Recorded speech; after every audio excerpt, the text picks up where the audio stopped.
Good morning, everyone. My name is Lisa Millman. I am a specialist at the Parent Resource Center, and we are so excited to have Officer Scott and Tiffany Jones here to present. Tiffany, go ahead. Good morning, everyone. I am Tiffany Jones. I am the Senior Substance Abuse Prevention Specialist for FCPS. Our program is a substance abuse prevention program that falls under the Student Safety and Wellness Office. I am trying something new with Zoom today that has me on the screen with my PowerPoint, and I am very excited about this. This is very tech savvy of me, so bear with me if I mess up a little bit. This is my first time, so you all are my guinea pigs. So the title of this presentation is called Preparing Families for Difficult Conversations About Drugs and Alcohol. But honestly, I could say that it would be a misnomer of a title because my goal for today is not for me to induce any type of anxiety by saying that the conversations that you have with your children will be difficult. My goal is to provide you with education, facts, and information so that you can have healthy and functional conversations with your children. So as we go along today, I'm going to share some information about alcohol, tobacco, or nicotine and other drugs such as cannabis and opioids. I am going to talk about the risk factors for drug misuse. At the end of our presentation, you'll be able to understand some of the symptoms of drug misuse and withdrawal. And then we'll also share information about what you can do as a caregiver. My portion of this presentation is only about 40 minutes, and then Detective Scott will present some information for about 20-25 minutes. After each of our portions, we'll have a Q&A section for you all. So I would like to start with a question. So the first question that you can drop down in the chat box, I think you all have access to the chat box. What are the top 3 most widely used substances by youth in Fairfax County? What would you say the top 3 substances are?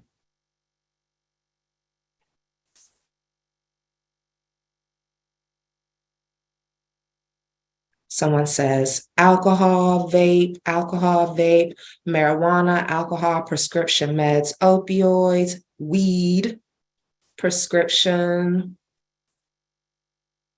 Perfect. So I'm actually glad that we're having this, or that I asked this question to start with, because although there's a lot of information being shared about opioids, it's not as widely consumed as some would have you to believe.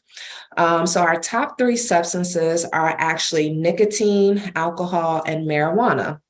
The vast majority of students within FCPS do not use opioids, and that includes prescription painkillers and etc. So this is a picture of a drug bedroom. So also again in the chat, I want you to show me, or drop down in the chat and let me know which of these items in this student's bedroom could be drug paraphernalia.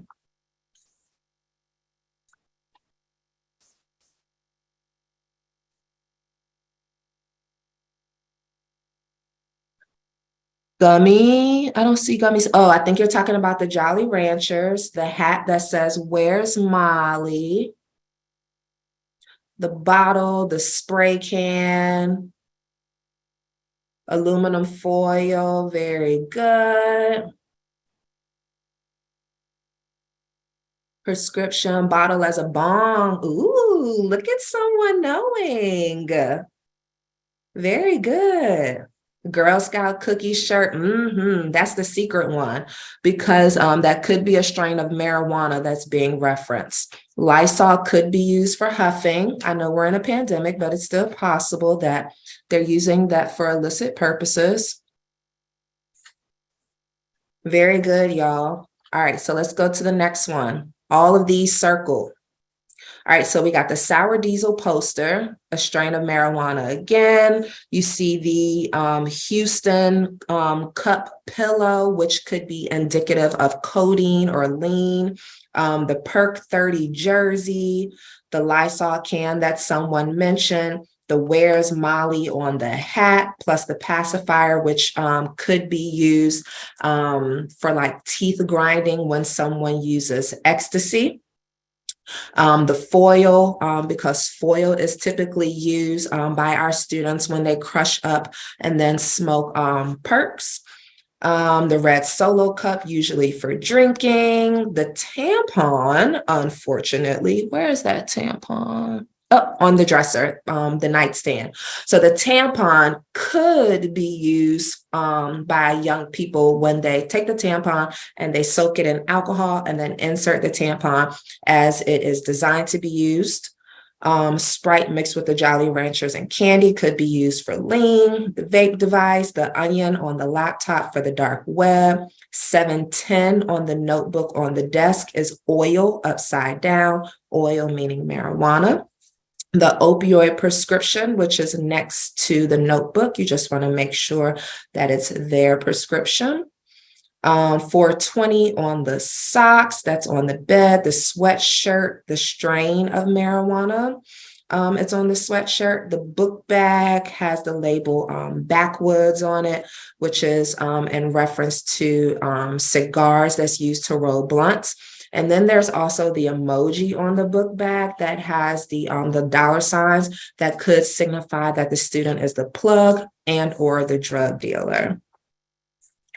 Those type of little emoji or emoticon things can also be placed on Crocs. Ironically enough, I decided to treat myself to go buy a pair of shoes at DSW yesterday, and I saw a pair of Crocs that already had the little charms on them. One was a mini shot glass. The other charm was a lime, and then another charm was a beer bottle opener. I had my substance abuse counselor hat on. I was like, oh my gosh, this is horrible. All right, let's keep on going. So just as a little background, and I want you to remember this for the end as well, the SAPS program was originally funded by the Opioid and Substance Use Task Force in 2018. So we have been in existence for almost 5 years. Prior to the SAPS program, starting in 2018, we had the Alcohol, Tobacco, and Other Drug program. We have SAPS in every single school pyramid. So the SAPS or substance abuse prevention specialists, they have an office in their base high school, but they provide services to the feeder middle and elementary schools. So every single school has a SAPS. Some people in the county still don't know that. So I just want you to remember that every single school has a SAPS that can meet the need of your children.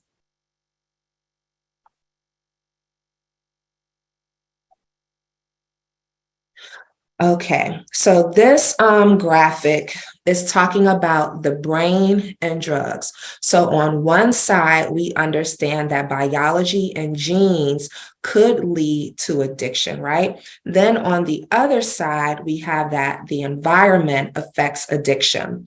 So genetics, gender, and a personal or family history of diagnosed or undiagnosed mental health disorders all contribute to whether or not someone is predisposed to addiction. And then also the environment that someone grows up in has some say-so and whether or not someone has the chance of becoming addicted. So it's the whole nature versus nurture conversation.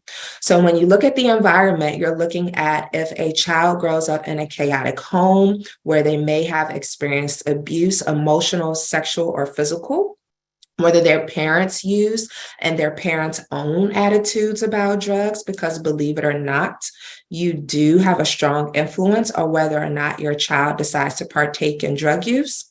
And then their peer influences, the community attitudes, and then their own personal low academic achievement. So you have the biology and the genes plus the environment, they come together. Then the child may decide to use a drug. Depending on the route of administration, how strong the effect of the drug is, how young that adult, or excuse me, how young that teenager is when they decide to use the drug, the availability and the cost all affect the brain, which could lead to addiction. Something that I want you to consider is that the vast majority of people who decide to use drugs will not develop a substance use disorder. And let me backtrack a little bit. So throughout our time together, you might hear me use some phrases interchangeably. So addiction or addict is primarily used in the 12-step community, and it's should only be used by people who are living that life. The clinical term for people who are in the mental health field would be substance use disorder. And then you might also hear me say a problematic relationship with drugs. So if you hear me say one of those three things, just know that they all mean the same thing. So when it comes to drugs, when someone has a problematic relationship with drugs, there are going to be some adverse effects. So when we look at drug addiction or substance use disorder, there is a biological, psychological, social, and one that's omitted, spiritual problem when it comes to having a substance use disorder. So with biological, we know that their brain, their body, and all of that has been affected. At times, young people will stop taking care of themselves as they should. They might lack interest in eating, particularly when someone uses stimulants. They might not eat as much. Or even when someone uses drugs in general, they are more focused on using substances than fueling their temple. So then psychological, it can increase the risk of mental health concerns, or it can just create a mental health disorder. So some people might look at it as like a chicken or the egg thing. Sometimes a young person will use drugs because they are attempting to manage their anxiety, depression, or any of those other mental health disorders. Or they're using and then they put themselves in dangerous, precarious situations, which then lead to anxiety, depression, PTSD. Or the brain chemicals just adjust from the drug use, and now they have a substance induced depression or anxiety. And then, of course, some of the social adverse effects would be strained relationships with family, friends, and no longer interested in doing the things that they used to do, playing the same sports, engaging in criminal behavior so that they can get money to fuel their habit. So next, I'm going to show you all a video.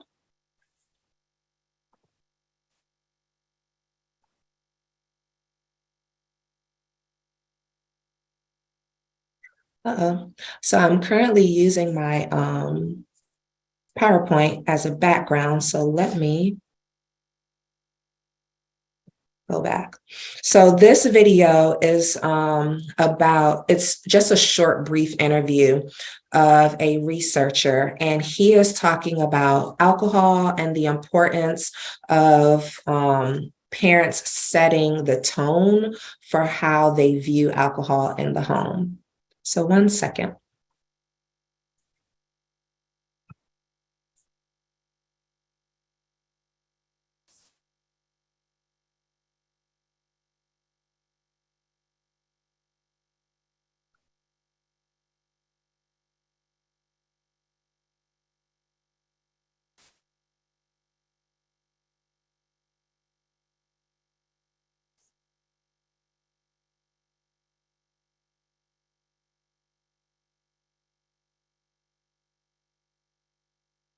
There are two different kinds of parents.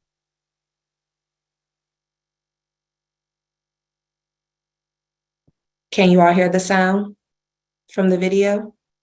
Yes. Perfect. Who provide alcohol for teens. And these are very distinct types of behaviors, and I think that they need to be separated.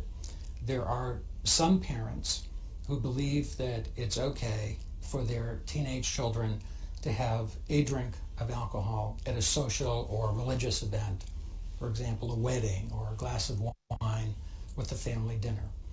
And there's no evidence that that kind of provision of alcohol is harmful to teenagers. In fact, one study showed that that may be protective because it removes the forbidden fruit mystique of alcohol for young drinkers. On the other hand, there are parents who provide mass quantities of alcohol for their teenagers and their friends to drink at parties. That's enabling behavior. It's very dangerous and it's illegal in many jurisdictions. About 25% of teenagers report that their parents provided alcohol for them to drink at a party with friends. So in no way am I suggesting that you give your child alcohol, and he's not suggesting that either. What he is highlighting is the fact that when parents have conversations about things, it takes the mystique out of drugs. So the more that you avoid conversations about drugs, it could be that your young person becomes more intrigued by it, right? Because it's this whole idea of, well, nobody's really talking about it.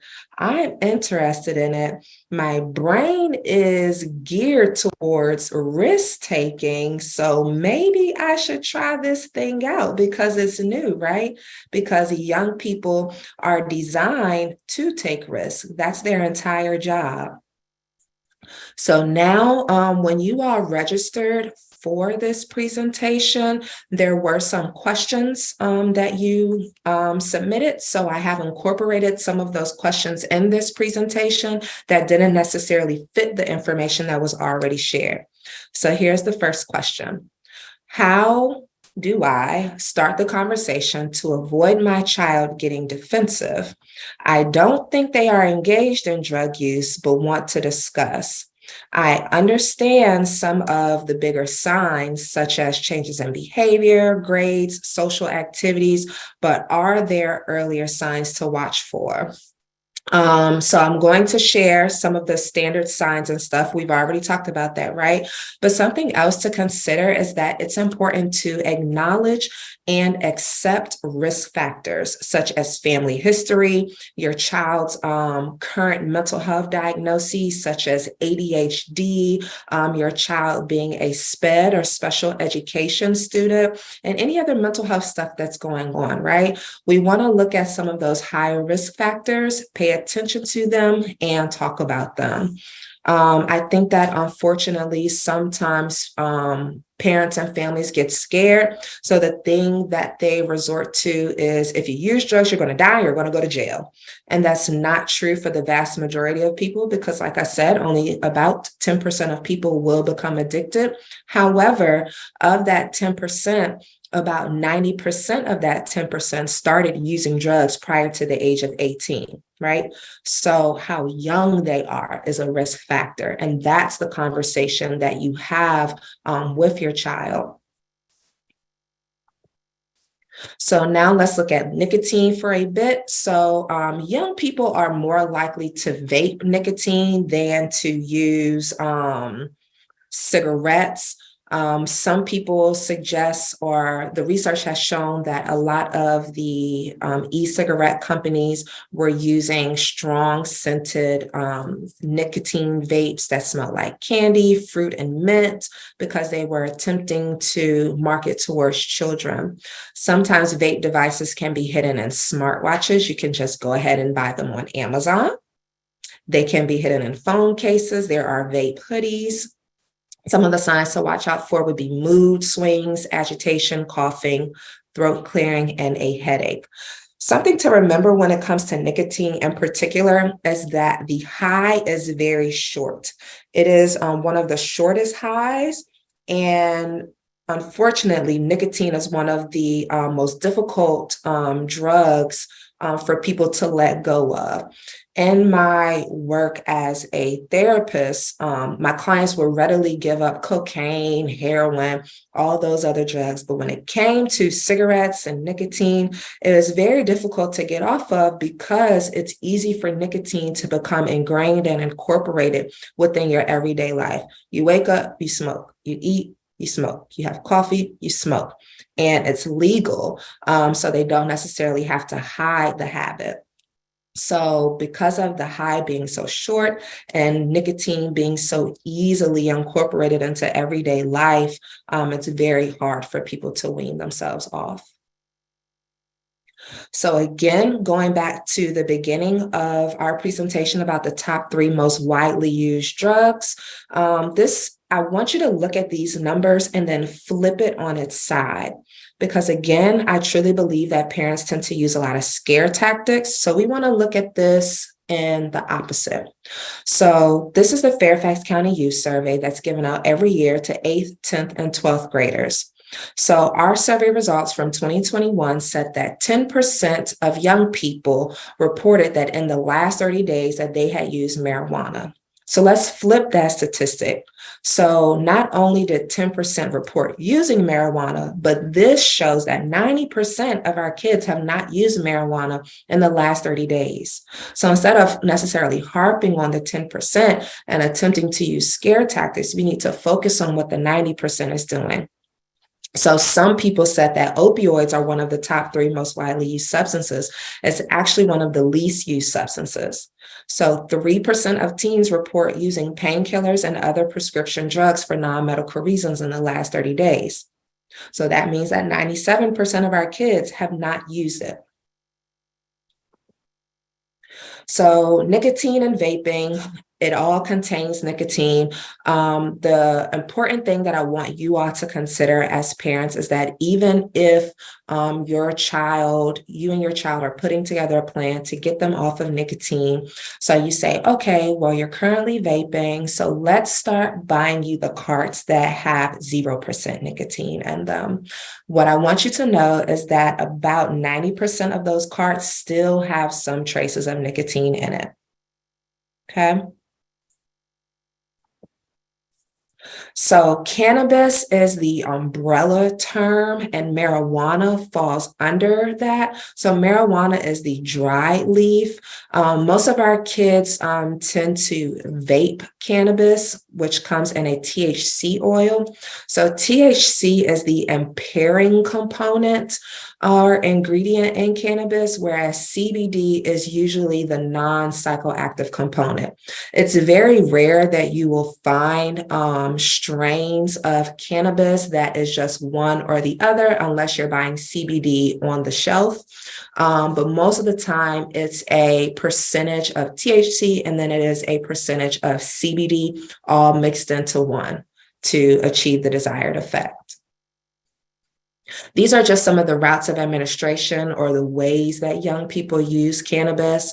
So you might find edibles that look like some of these pictures on the screen. You see when you look at it, it looks like candy. You'll see Stones Patch instead of Sour Patch, the Oreos.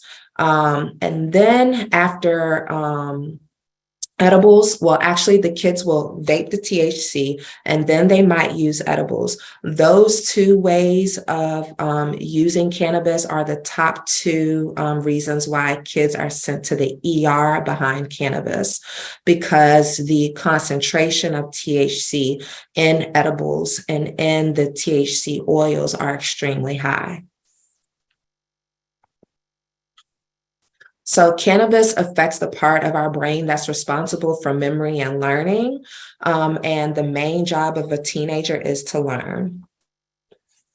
Some of the intoxication symptoms are the stereotypical bloodshot eyes, getting the munchies, having that increased appetite, the disorientation and drowsiness, and then also paranoia. Now we're moving on to opioids. So opioids are prescription and non-prescription pain relievers. By non-prescription, I do not mean over the counter. I simply mean that heroin falls under that category, the street drug. Opioids are depressant drugs, which means that they slow down your central nervous system.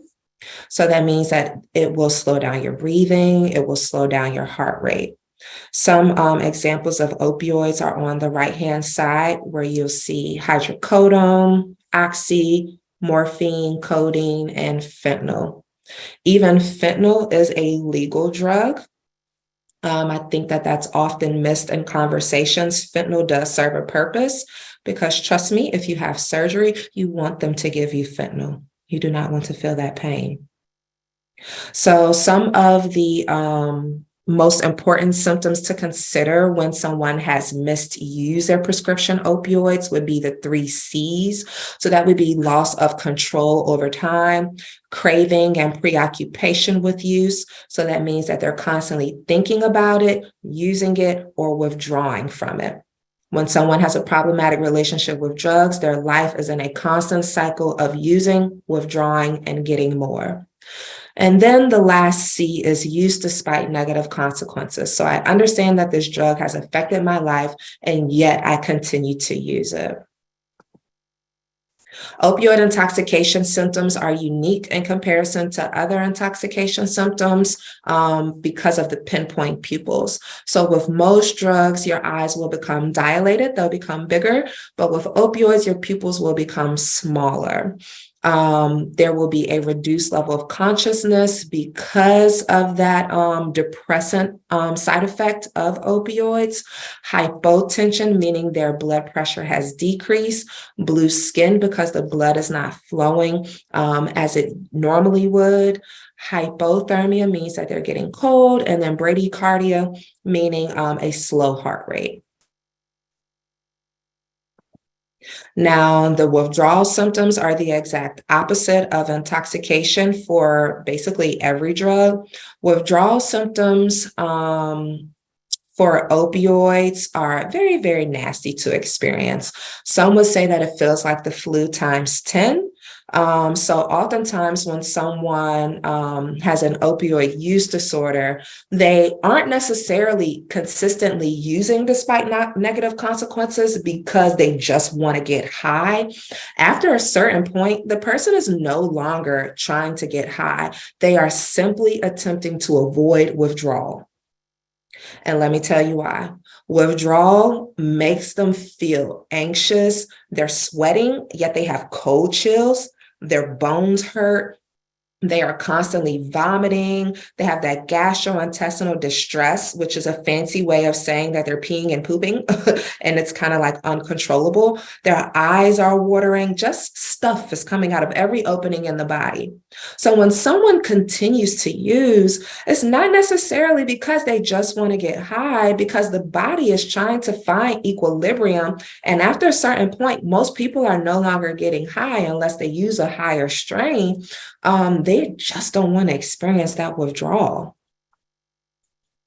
Those who are most at risk for an overdose are those who have a prior overdose history, when a change in tolerance has occurred as well. So when someone goes from not using at all, usually because they've been in treatment or they've been incarcerated, and then they get out and they attempt to use the same amount that they used prior to their incarceration or prior to residential treatment, that increases the chance of overdose.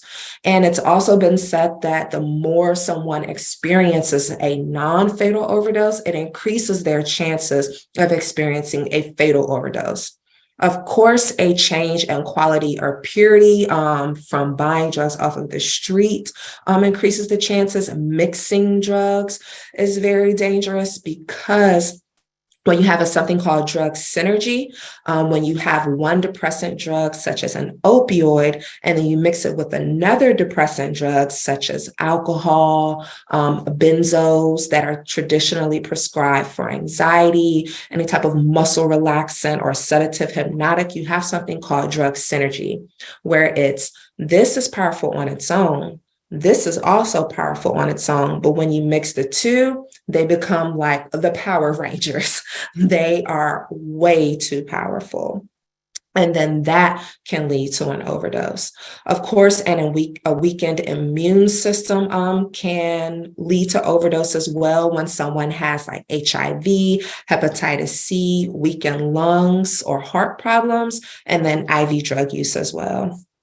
The picture that's on here shows a fatal or a potential fatal overdose of heroin in comparison to a potential fatal overdose of fentanyl. And I'm not going to step on Detective Scott's information too much there. So fentanyl, which is our hot topic that is on the news so much, is up to 50 times stronger than heroin and up to 100 times stronger than morphine. The DEA in 2022, when they lab tested the pills that they confiscated, they saw that 6 out of 10 pills contained a potential lethal dose of fentanyl. On the right, you see some pictures of rainbow fentanyl, which are pictures released by the DEA. So overdose signs and symptoms would, of course, be unconsciousness. They are non-responsive, slow and shallow breaths, the disrupted breath sounds that almost sounds like they're snoring, but could be the death rattle. It's that gurgling sound where they're gasping for air, blue lips and nails, cold, clammy skin, and then, of course, those pinpoint pupils. On the right in this picture, this is from the DEA exhibit called The Faces of Fentanyl, and they are people who have died from fentanyl use.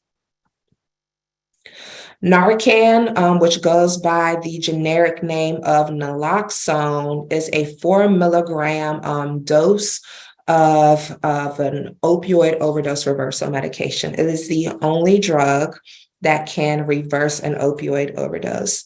Narcan, when given to people who do not have an opioid in their system, will not harm them. You could give it to a dog, baby, whatever. It will not cause harm. The thing about Narcan is that when it is used, you still need to call 911 even if the person is revived, because the Narcan has a short half-life, which means that the opioid drug is still floating around in the brain, waiting to attach back to the receptor site to get that person high again. So you still have to call 911. This is a short video that I'm not even going to show. It is just a news clip of Fairfax County Public Schools and Dr. Reed, our superintendent, talking briefly about the fact that every single school, elementary, middle, and high school, is currently stocked with Narcan. The people who are trained to administer Narcan would be all of FCPS's admin staff, so principals, APs, all of those good people, DSS, security, the clinic, SROs always have their Narcan and SAPs. FCPS is currently working on getting more people trained, such as bus drivers and others. That's in the works. We're working on it. As of now, students cannot carry Narcan, but FCPS is currently working on a protocol to allow students to carry Narcan. And did I say this already? Narcan is in elementary, middle, and high schools. So these are some other questions that came through.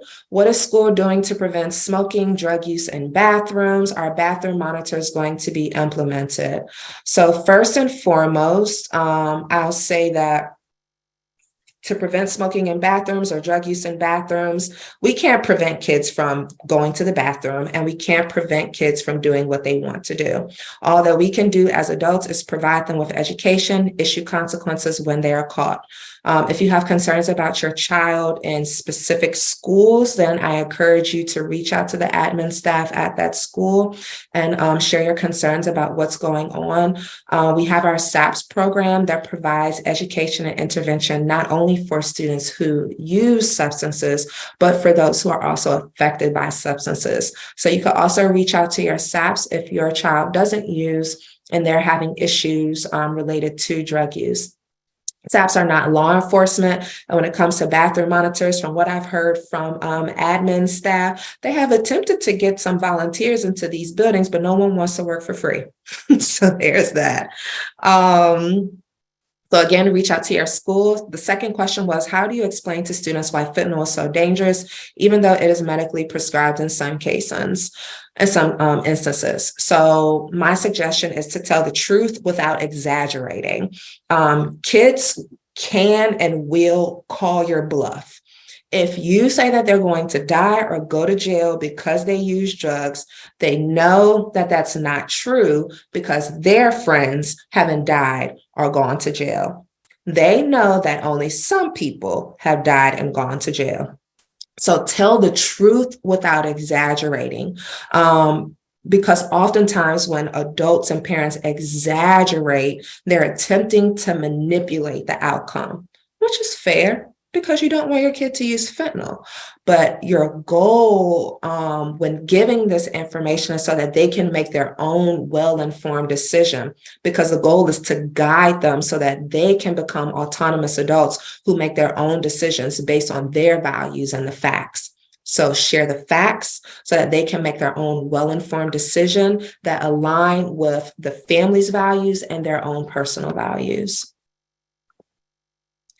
So when you have conversations about drugs, talk about the dangers of drug use without exaggerating. Share your expectations and values regarding drugs, because research actually does show that kids listen to their parents. When you pull up the Fairfax County Youth Survey, when it says like, my parents believe that drug use is very wrong, the percentage of those kids that use drugs is extremely low. So when they know that the family has a value of, we're not going to use drugs in this household, kids usually want to appease their parents. So prepare your child for peer pressure, have meals together. There's this study that looks at families that have dinner together. They're more likely to talk about things, so therefore their children are less likely to use substances. Get your child involved in activities or sports, because when they are consumed with other things, they are more likely to make better choices. Monitor the use of prescription medications. You don't just give them their script of, or give them the bottle of a drug that can be addictive and say, here you go. Just like you want to keep mass quantities of that drug in the cabinet for all to have access, right? So you want to lock up your medications, lock up your alcohol, because what kids will do is they'll go in there, they'll get your vodka, they'll get your tequila and your rum, they'll pour it in a water bottle, go to the football game, and then fill up your good liquor with water so that it looks like the alcohol was never touched. You also want to dispose of any unused medications properly. You can do this at police stations. They have a box, drop it off. No questions asked. And then also, that is your cell phone if you pay the bill. That is your room if you pay rent and you pay the mortgage. You have complete authority to search their phone and to search their bedrooms. Teach your child how to cope, because unfortunately, a lot of kids who use substances, they are attempting to cope because they don't know how to deal with life on life's terms, right? They are attempting to manage things, for some of them, that are extremely difficult for them to manage, and for some that they shouldn't have to manage as children. So give them a healthy outlook, right? Teach them meditation. You could go right on YouTube and type in guided meditation for anxiety, sleep, happiness, etc. Get outside, get some sunlight, exercise, and etc. So avoid the scare tactics, avoid stories about how you use drugs and it's part of the usual teenage experience, because I can guarantee you that even if you did use drugs when you were younger, what you use is not what they are using today. Some studies have shown that the marijuana from the 60s and 70s had only about 3% THC, the ingredient that gets you high, whereas now the THC oil now in these vapes have upwards of 90+%. Which is like going from a light beer to Everclear. So the drugs are not the same. So keep an open line of communication and be respectful of the information that they share with you. Also talk with your child about your own family history. Unfortunately, when you have those genes mixing together, you do want to have those conversations. So again, kids can make their own well-informed decision about what they want to do with their life. Another question that came up was, I have a 6-year-old and a family history of alcoholism. What should I do to teach my child to avoid drug use?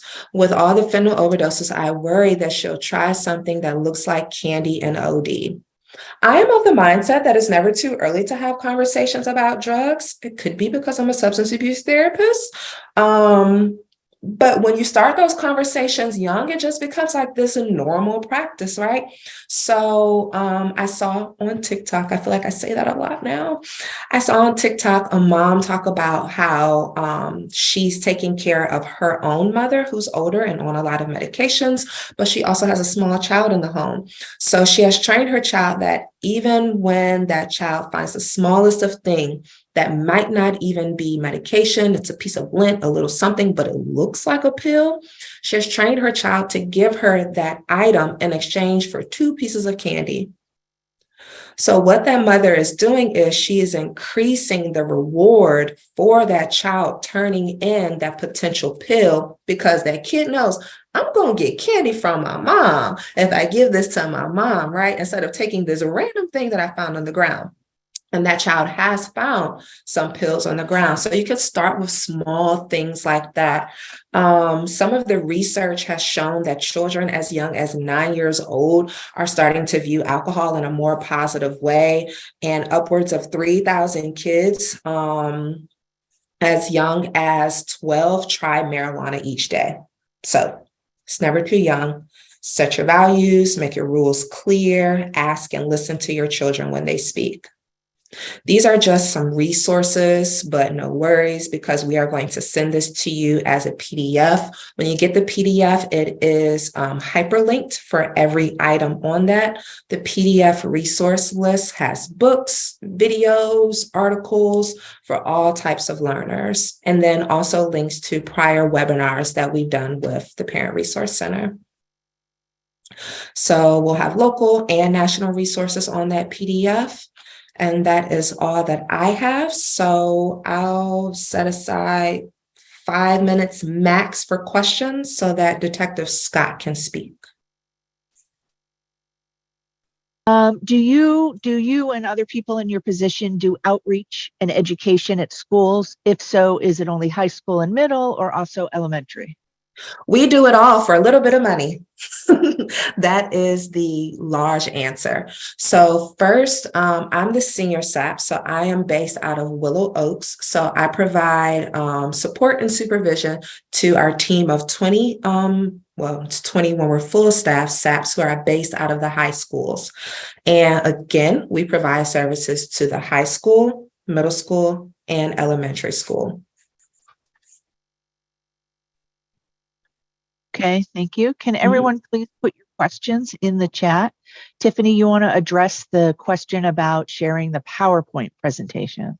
Sure. So we don't share our PowerPoint presentations. However, you're going to get a recorded video from the Parent Resource Center, in addition to handouts with hyperlinks to prior presentations with articles and other stuff for your review. Okay. How can parents get Narcan to keep at home? Oh, I'm so glad you asked this, because I did not cover it. And there are CSB people up here who are probably screaming right now. The CSB, or Fairfax Falls Church Community Services Board, has a training called Revive. You can take that training in English and or Spanish virtually. And when you are done taking the training, they will send you a free dose of Narcan. Or you can get it from like CVS, because they'll give out Narcan. Some pharmacies might ask for a doctor prescription from what I've been told, but you should be able to just walk up and get it. Thank you. Okay, is vaping on the decline among high school students? If it is, I think it's very small. I don't know if it's a significant decline, so I can't quite answer that. But I could, if you're looking for FCPS in particular, if you search FCPS youth survey, oh, my camera's not on.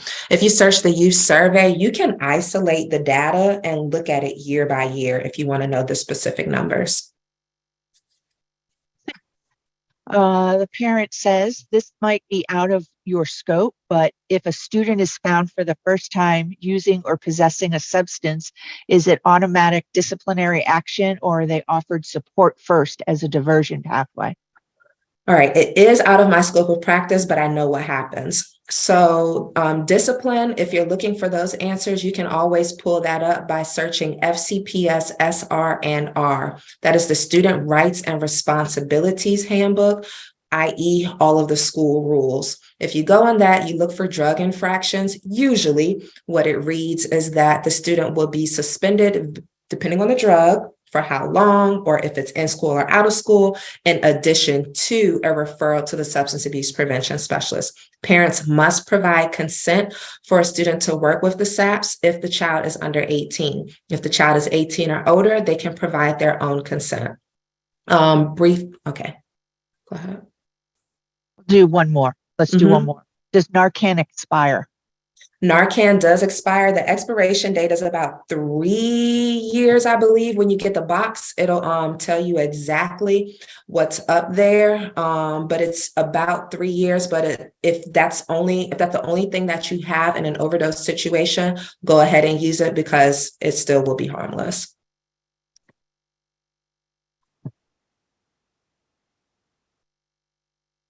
All right. Does FCPF have a plan to include this learning in the curriculum starting from elementary? FCPS students receive drug education from elementary school all the way up until 10th grade within their health and PE classes. After the 10th grade, they get something called the 11th grade drug lesson. This school year, all middle schoolers and high schoolers will receive the same lesson during their advisory period. Like I said before, all elementary, middle, and high school students receive education from their pyramid SAPs. We go in, we do classroom-based, auditorium-based lessons. We do everything. My middle schooler, sometimes I used to work at middle school, and this is so true. My middle schooler comes home with food items such as cookies, candy, which they say come from teachers and other students. Is there a way to prevent getting food items? It could very well be actual food, but never know if it has drugs in it. That's her concern. That's up to you to decide if you want your kid to consume it. I don't have any say so. That is above my pay grade about, about kids passing out food and stuff. I'm just particular personally about eating food from other people's households because you don't know how clean people are. So I think that's up to you to decide. Okay. Where should we keep the Narcan? We don't know where we will be when it's needed. So any advice? Some people tape it on their refrigerator. Like if you know that you have someone in your household that uses and misuses opioids, you might just tape it on the refrigerator because it should be in a temperature controlled environment. So you don't want to keep it in the car where the temperature fluctuates outside, but somewhere where it's accessible to everyone who might need it. Can we ask our school exactly what is taught at specific grade levels? This is back to the curriculum question, so we know what they are hearing and can be on the same page. Sure. I guess that means that you would just have to reach out to the health and PE teacher to ask for their lesson plan. Okay. I'm wondering if that curriculum is on the web. Yeah, that's out of my scope of practice. That falls within the health and PE department. Okay. All right, Detective Scott, how are you doing? So it's showing that it's screen sharing. Hopefully it is. Are you all seeing that? Okay, go ahead. All right. Are you all seeing the side about fentanyl? Yes. Okay. I'm just gonna leave it like this, just because I think we got to this point of where it's working. So we were kind of at the bottom of the slide where we were going over 2 milligrams of fentanyl is considered a lethal amount, and that is just based on the size of the person, how long somebody might have been using an opioid for, and then typically the sweetener packet at a restaurant contains about 1,000 milligrams, and it takes only 2 milligrams for the lethal amount. Okay, we're going to go over naloxone or Narcan. I know we talked a little bit about it before. naloxone is an opioid antagonist that temporarily reverses the effect of an opioid overdose. Sometimes people can need more than one dose of Narcan, and it only works for about 30 to 90 minutes. It is recommended that after someone is Narcan, that they are still to go to the hospital to be evaluated and make sure that they're not going to have another overdose.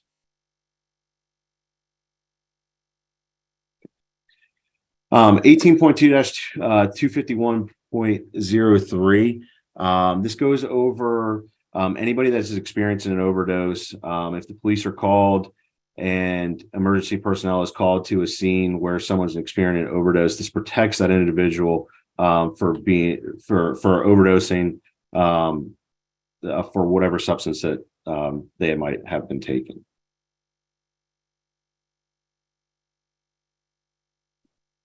So I'm just going to go over, this is the deadly amounts of fentanyl, the deadly dose of fentanyl between heroin, fentanyl, and carfentanil.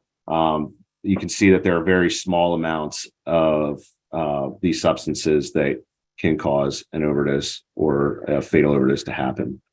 Next to that is a picture of the blue pills that we're seeing, the fake Percocet pills. These are known to have traces of fentanyl in them. This is a campaign that the DEA launched, One Pill Can Kill. This is just showing the markings on the pills that we're seeing, the M and the 30. The next to that is the rainbow fentanyl, which in our investigations, we have not seen any rainbow fentanyl cases yet. Below that is the pencil that is showing the deadly dose of fentanyl. You can see that that is very small.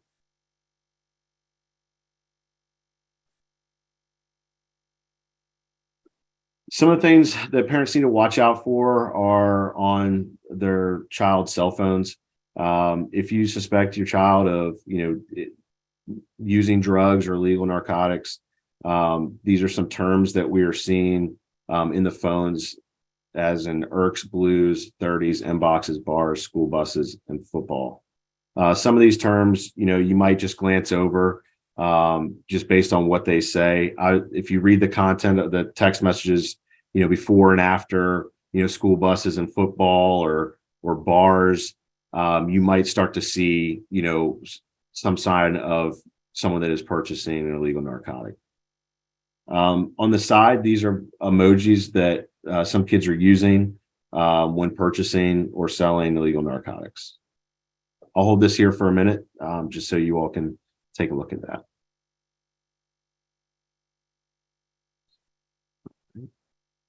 On to the next slide.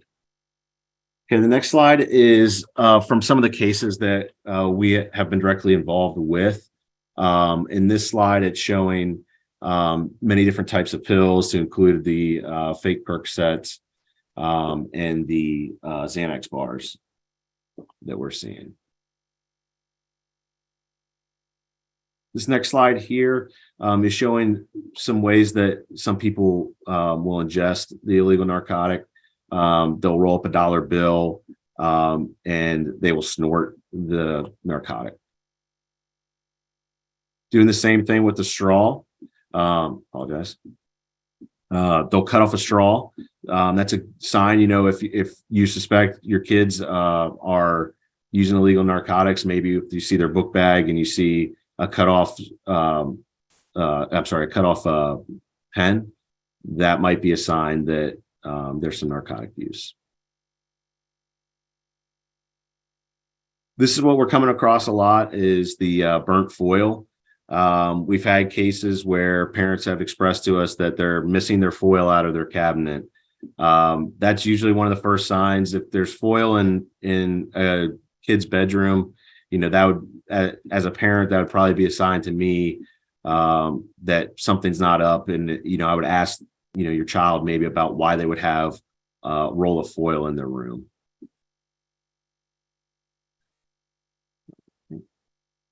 And that's that's the last slide. I will open up for any questions. All right. Do fake Xanax also contain fentanyl? So it is possible that it could contain fentanyl. We are seeing fentanyl mixed in other drugs.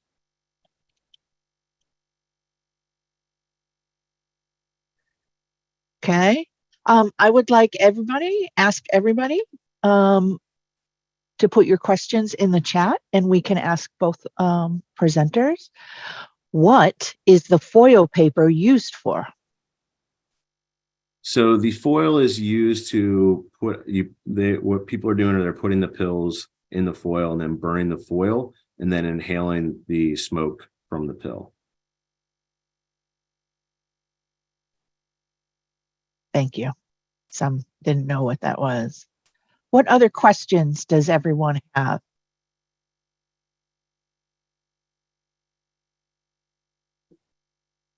We will be sending out the recorded link with some resources.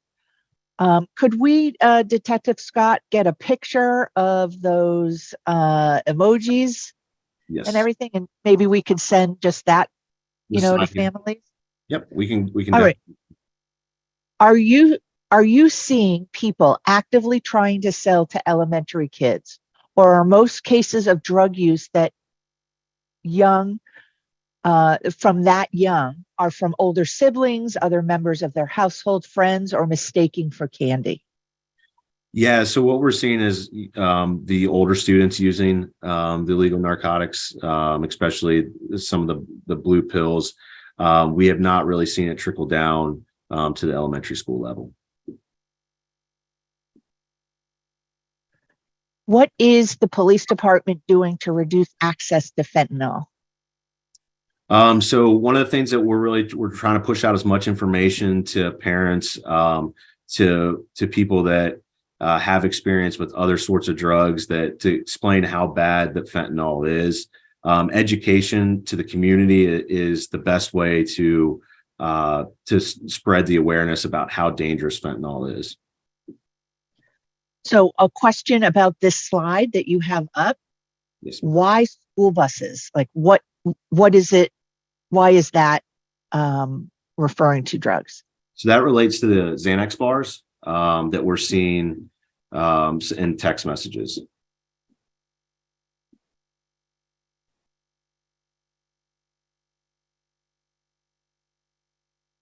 How valid, reliable, this is for Ms. Jones, is the FCPS student survey on drug use? Do you suspect it's undercounting student drug and alcohol use?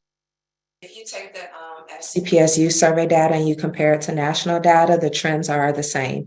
When you look at data that's collected from middle schoolers actually tend to lie and say that they use more drugs than they actually do because they want to appear cool. When you give the same surveys to high schoolers and college students, they are more likely to tell the exact truth, sometimes to their own detriment. So we do believe that our survey data is correct. And there are also questions in there to toss out surveys where we believe that the student is lying.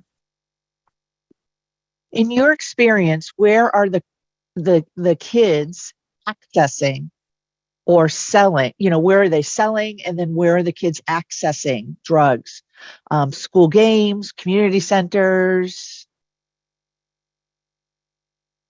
I can answer from our side.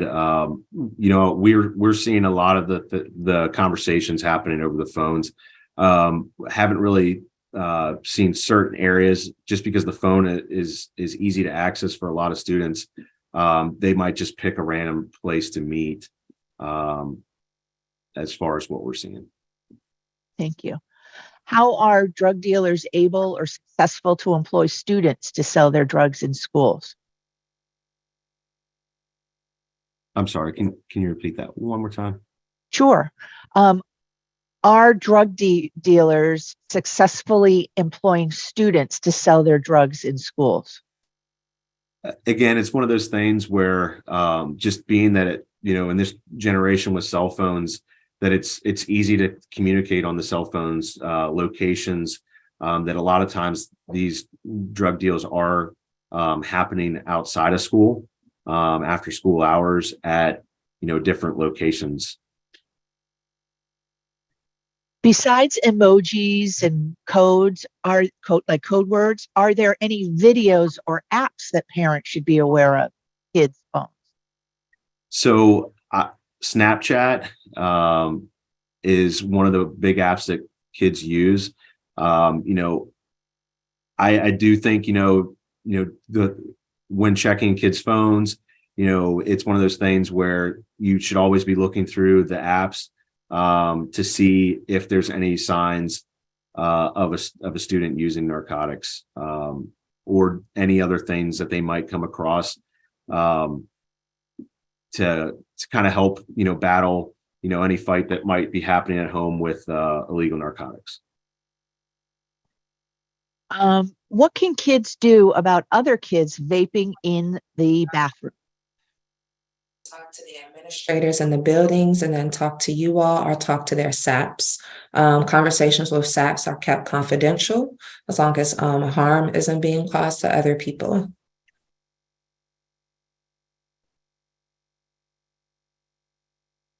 Okay, so question for Ms. Jones. What are FCPS schools doing in their buildings to at least minimize students' vaping activities during the day when students are still in school? So it kind of goes with the last question. Yeah, we keep getting this question about vaping in the bathrooms. Administrators and the security staff in the buildings go into the bathrooms often. If there is an unusual amount of kids in one stall, they will pull the kids out, search the kids, and administer consequences and refer to the SAPs. Some schools are getting vape detectors in the bathrooms as well. But please consider that the ratio of staff to students is very high, so it is impossible to catch everyone doing everything bad. So we really have to look at this from a three-pronged approach, because oftentimes when we do these conversations, we're getting pummeled with questions about what is the school doing. But I also want you all to consider that this is a community effort of support, right? So it's the school doing their job of educating kids.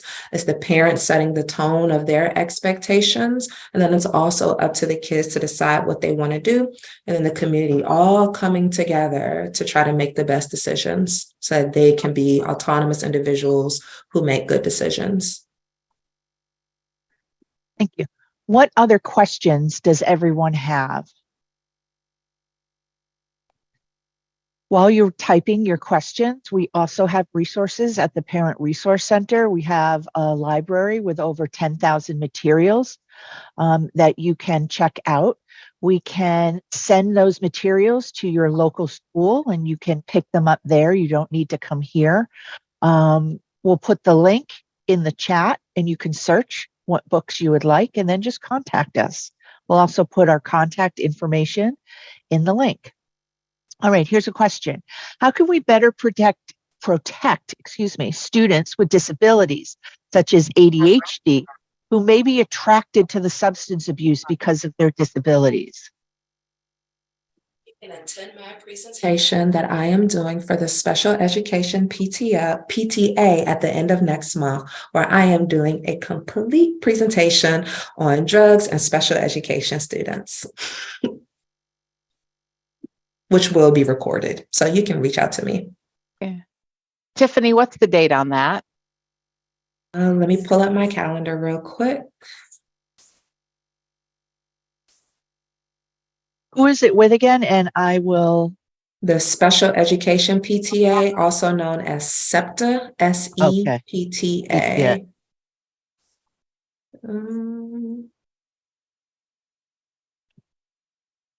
The date is Tuesday, April 25th.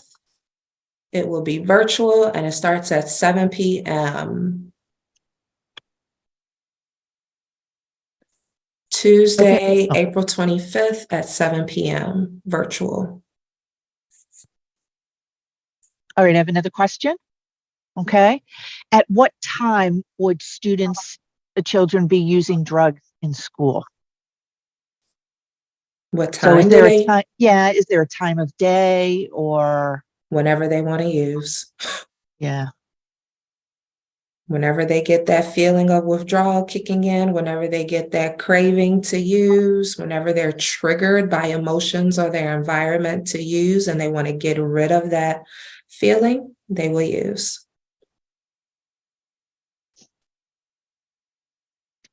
I put a link in the chat to our evaluation. We'd like you to get your feedback as we are waiting for more questions. Maybe you could click on it. Here's another question. Are kids who use ADHD meds more at risk? They are more at risk to use drugs. Again, all of this will be in my SEPTA presentation.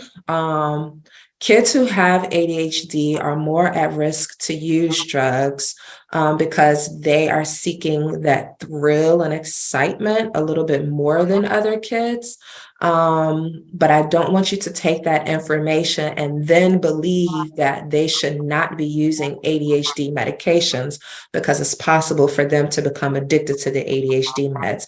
Because the research shows that if they are medicated for their ADHD, it decreases the chances of them using other drugs. I will talk more in that separate presentation. Thank you for the highlight. Mm-hmm. So Mary Beth has put the SEPTA events page in the chat. The registration isn't open yet, but if you bookmark that, hopefully keep checking. Their registration will come up. All right, here's another question.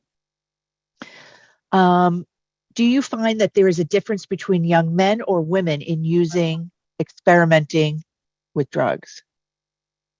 Yes. The majority of my caseload with let me backtrack a little bit. So prior to working for FCPS, I worked in jails and prisons as a substance abuse therapist. In the jail program that I worked in, the bulk of our clients were men. Even when you look at jails in particular, the vast majority of the incarcerated individuals are men. It's usually about 90% men, 10% women. Take that information and then add on to it by understanding that about 85% of people who are incarcerated have a substance use problem. 85% of people who are incarcerated have a drug problem. Yes, we do find that it usually also runs heavy on the male side when it comes to genes as well. Like when I'm working with men, they usually will talk about their father or their uncles who also use, but that doesn't mean that women don't necessarily have a problem. But oftentimes what draws women to drug use is usually sexual assault and PTSD. Powerful. Thank you. Where are the common hiding places that kids use for drugs? I mean, we saw your graphic, at the beginning, but if you could elaborate. Sometimes kids, incarcerated individuals are so smart to their own detriment, they can create hiding places. So sometimes with drug paraphernalia, you might see it in a book that has been cut out within like the pages. That's like an old jail tactic. You might see it hidden in I'm about to show my age. I was about to say hidden in CD cases. But anywhere that looks unusual. You can also go on Amazon and they buy like hollowed out highlighters so that kids can put the vape devices inside the highlighter. Just go on YouTube and search drug hiding spots for kids, and you'll see a police officer with a parent flipping a bedroom and getting the parent to look for the drug hiding spots. You can find all of that stuff on YouTube. We could say VHS tape cases. That would also date us, right? Right. CD. Yes. What is a good age to talk with your kids about drugs? I already shared this information. As soon as they could talk about it all. Okay. If you missed that part of the presentation, just go back and watch the recorded link. It's in the beginning. Do you find that athletics deter usage, or does the pressure increase the likelihood? It usually deters usage because they're engaged in some type of physical activity. However, something to consider is when they are prescribed medication for an injury, the mindset that comes with some athletes is that they just want to do whatever they have to do to get back on the field. So they might ignore whatever pain they're experiencing, continue to take those medications so that they can hurry up and get back on the field. So it's important to know your specific child. You said it's never too early to start talking to kids about drugs. What are good ways to introduce the topic to younger elementary students? I would like to highlight I feel like y'all are just pinging me with these questions. I'm so glad I know some of these answers because I am in the hot seat. You can search Fairfax Falls Church CSB Talk They Hear You. It's a very nice program that will literally give you prompts and things to say and engage with your young person about drugs. That's Talk They Hear You. It's also included in that PDF link. Yes, there will be a replay of this session as well. It will be sent out to you all.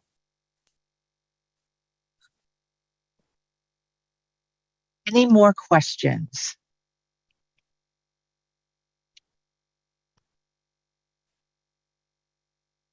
Going once. Any more questions? Put a plug in for the evaluation, and then here, Mary Beth, put the link right there. Talk, they hear you. All right, I want to thank everyone for Ms. Jones and Detective Scott for the presentation, and thank everyone for joining us. You're getting a lot of thank yous in the chat saying it was a wonderful presentation. And I hope everybody has a good day. Thank you.